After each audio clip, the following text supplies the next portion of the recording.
বড় খবর এই মুহূর্তের সব থেকে বড় খবর, ভাইপো গ্রেপ্তার হবেন কি হবেন না। লোকসভা ভোটের আগে ভাইপো গ্রেপ্তার হয়ে যাবেন বা হবেন না, এই নিয়ে কিন্তু দুই পক্ষ, কেউ বলেছিলেন ভাইপো গ্রেপ্তারি অনিবার্য, আবার কেউ বলেছিলেন ভাইপো গ্রেপ্তার হবেন না। সেই ভাইপোর গ্রেপ্তারি কিন্তু পাকা হলো নাকি ভাইপোর গ্রেপ্তারি আর কোনো মতেই সম্ভব নয়, এই নিয়ে আজকের বিশেষ প্রতিবেদন। এই মুহূর্তের সব থেকে বড় খবর, ফরেনসিকের রিপোর্টে ভয়েস ক্লিপিং এর সঙ্গে মিলে গেল সুজয় কৃষ্ণ ভদ্রের গলার আওয়াজ।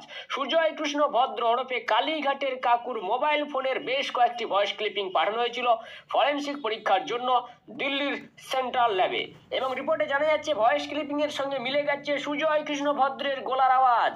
যদিও জেরা চলাকালীন বারবার অস্বীকার করেছিলেন কালীঘাটের কাকু, তাহলে কি নিয়োগ দুর্নীতি কাণ্ডে গোয়েন্দাদের হাতে আসবে আরো বড়সড় অন্য কোনো ক্লু?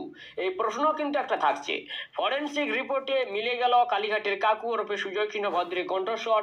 সূত্রের খবর, সিভিক ভলেন্টিয়ার রাহুল বেড়ার সঙ্গে ফোনে কথা বলেছেন কাকুই, তবে জেরা চলাকালীন বারবার অস্বীকার করেছিলেন সুজয় কৃষ্ণ ভদ্র। তাহলে কি নিয়োগ দুর্নীতি কাণ্ডে গোয়েন্দাদের হাতে আসবে আরো অন্য কোনো ক্লু? কালীঘাটের কাকুর কণ্ঠস্বর পরীক্ষা নিয়ে কম টালবাহানা হয়নি। এর আগে একবার নমুনা নিতে গিয়ে এমএসভিপির বাধার মুখে পড়েছিল ইডি, সেই নিয়ে আদালতে দ্বারস্থ হয়েছিল তদন্তকারী সংস্থা। শেষমেশ চলতি বছরের জানুয়ারি মাসে জোকা ইএসআই হাসপাতালে কণ্ঠস্বরের নমুনা সংগ্রহের জন্য নিয়ে যাওয়া হয় সুজয় কৃষ্ণ ভদ্রকে। সুজয়ের কণ্ঠস্বর কেন জরুরি?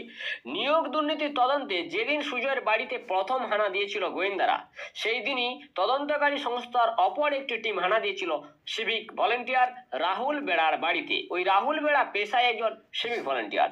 ইডির দাবি সুজয় কৃষ্ণ ভদ্রের সঙ্গেও ঘনিষ্ঠতা রয়েছে কাকুর। সেদিনের অভিযানে রাহুল বেড়ার ফোন বাজেয়াপ্ত করেছিল ইডি। গোয়েন্দাদের দাবি, রাহুল বেড়া নামে ওই সিভিক ভলেন্টিয়ারের সঙ্গে একজনের টেলিফোনে কথোপকথনের একটি ফাইল ইডির হাতে এসেছিল।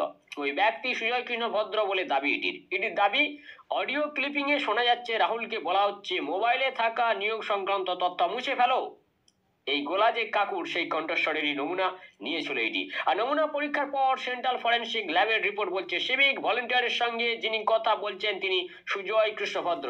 এই কালীঘাটের কাকু একসময় জোর গলায় গোলাবাজি করে বলেছিলেন, তিনি কোড আনকোড বলেছিলেন, আমার সাহেবকে কেউ ছুঁতে পারবে না। এখন লাখ টাকার প্রশ্ন হলো, তার সাহেব কি সত্যিই মহাশক্তিশালী? তাকে কি ছুঁতে পারবে ইডি সিবিআই এর সেই কি ক্ষমতা রয়েছে?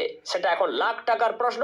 যে নিয়োগ দুর্নীতির আসল মাথা, তিনি গ্রেপ্তার হবেন কি হবেন না, এবং লোকসভা ভোটের আগে তিনি গ্রেপ্তার হবেন কি হবেন না, এই প্রশ্ন কিন্তু এখন লাখ টাকার প্রশ্ন, কোটি টাকার প্রশ্ন রাজ্যবাসীর মনে ঘুরপাক খাচ্ছে।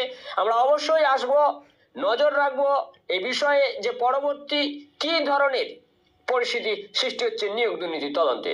নমস্কার, নজর রাখবেন ওয়েস্ট বেঙ্গল টিভি 15 বা পশ্চিমবঙ্গ টিভিতে।